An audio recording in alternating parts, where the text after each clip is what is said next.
Yo, what's up, Cellphone Repair TV? Meron dumayo sa atin galing Bataan, iPhone 13 Pro Max, widescreen po.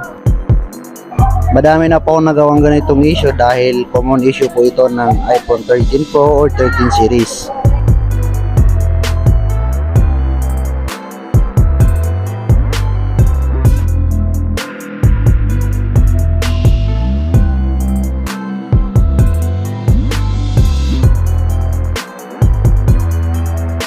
Kaya ang gagawin natin dito is i-repair natin yung LCD para makatipid si client sa mga gastos niya or sa gagastosin niya.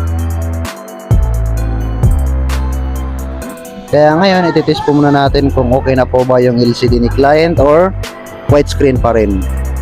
Kailangan lang po natin maibalik yung mga tornilyo niya para ma-fix po natin.